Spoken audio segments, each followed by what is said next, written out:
आताची सर्वात मोठी बातमी बीड जिल्ह्यातील संतोष देशमुख हत्या प्रकरण राज्यभरात चर्चेत आहे।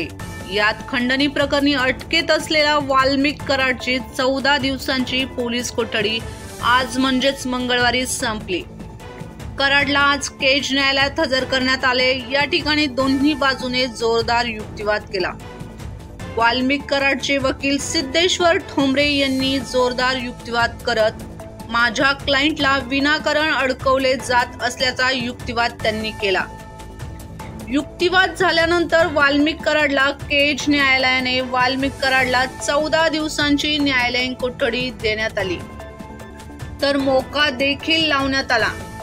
तर दुसरीकडे सीआयडीने आता कोर्टाकडे अर्ज केलाय। त्वरित कराड यांना चौकशीसाठी आमच्याकडे देण्यात यावे अशी मागणी देखील सीआयडीने केली। 15 दिवसापासून वाल्मिक कराड यांची चौकशी सुरू होती आणि जे वाल्मिक कराड यांचे वकील आहेत त्यांनी वकिलांनी एक रेफरन्स कर्नाटक हायकोर्टाचा रेफरन्स देखील दिला होता। त्यामध्ये जर खंडणीचा गुन्हा आहे तो 10 वर्षाच्या आतली शिक्षा आहे आणि त्या प्रकरणामध्ये 15 दिवसाची सीआयडी कोठडी पोलीस कोठडी ही पुरेशी असते। यापेक्षा पोलीस कोठडी जास्त नको, न्यायालयीन कोठडी द्या ही मागणी केलेली होती आणि आरोपीच्या वकिलांची जी मागणी आहे ती मान्य न्यायालयाने मान्य करून 14 दिवसाची न्यायालयीन कोठडी सुनावण्यात आली। विशेष म्हणजे या तपासामध्ये आणखी जे तपासी अधिकाऱ्यांना माहिती मिळवायची होती की वाल्मिक कराड यांची बाहेरच्या देशामध्ये मालमत्ता आहे का, कुणाच्या नावावर त्यांनी वाल्मिक कराड यांनी मालमत्ता खरेदी केलेली आहे, या संदर्भात देखील वाल्मिक कराड हे तपासासाठी सहकार्य करतील। ज्या वेळी तपासासाठी यायचं असेल त्यावेळेस ते सहकार्य करतील अशा पद्धती देखील जी अट आहे ती ठेवण्यात आली। या घडीची सगळ्यात मोठी बातमी सुरेश काही सेकंद थांबवते। वाल्मिक कराडवर मकोका लावण्यात आलेला आहे। या घडीची सगळ्यात मोठी बातमी ही ब्रेकिंग न्यूज आहे। आपण गेले काही दिवस सातत्याने फक्त एकच नाव ऐकतोय ते म्हणजे वाल्मिक कराड, वाल्मिक कराड, वाल्मिक कराड। या वाल्मिक कराडला केज कोर्टात हजर करण्यात आलेलं होतं। त्याला 14 दिवसांची न्यायालयीन कोठडी पण मिळाली आणि त्याच्यावर मकोका लावण्यात आलेला आहे। या घडीची सगळ्यात मोठी बातमी वाल्मिक कराडवर मकोका लावण्यात आलेला आहे। सगळ्यात महत्त्वाची ही बातमी आहे, या केस मधलं हे सगळ्यात मोठं पाऊल आहे। वाल्मिक कराड याच्यावर मकोका लावा, त्याला मकोका अंतर्गत कारवाईत घ्या असं वारंवार विरोधकांकडून सांगितलं जात होतं। देशमुख कुटुंबीय त्याची मागणी करत होते। परत एकदा सुरेशकडे जाऊया। सुरेश, मोठी बातमी आहे या प्रकरणातली, वाल्मिक कराडवर मकोका।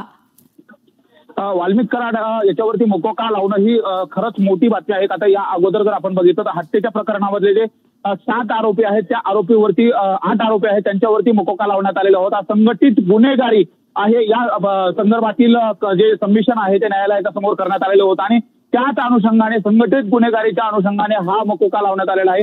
आज जरी माननीय न्यायालयाने 14 दिवसाची न्यायालयीन कोठडी सुनावणी असली तरी वाल्मिक कराड यांच्यावरती मकोका अंतर्गत जी कारवाई झालेली आहे ही मोठी कारवाई समजली जात आहे। संघटित गुन्हेगारीच्या पार्श्वभूमीवरती खंडणी मागण्याचा प्रकार असेल, त्याचबरोबर हातपाय तोडण्याची भाषा बोलली गेलेली असेल आणि वाल्मिक कराड यांच्यावरती या अगोदरचे जे 14 गुन्हे दाखल करण्यात आलेले होते त्यामध्ये काही गुन्हे हे गंभीर स्वरूपाचे होते, त्यामध्ये काही हत्येचा प्रयत्न केलेले देखील गुन्हे होते आणि या संपूर्ण जे गुन्हे आहे गुन्ह्याची पार्श्वभूमी आहे त्याच पार्श्वभूमीवरती हा महत्वाचा निर्णय घेतला गेला आहे आणि मोक्का अंतर्गत कारवाई जर केली जात असेल तर आता वाल्मिक कराड यांचा जो काही आपण आतापर्यंत म्हणत होतो की पाय खोलामध्ये आहे, पण साहजिकच जर यामध्ये आता मोक्का अंतर्गत कारवाई केली गेली आहे तर वाल्मिक कराड यांचे इतर प्रकरणाच्या अनुषंगाने देखील त्याचा हात आहे। म्हणजे सुरेश वारंवार जे सांगितलं जात आहे की खंडणी प्रकरणात फक्त नव्हे तर हत्या प्रकरणामध्ये सुद्धा त्याला आरोपी करा।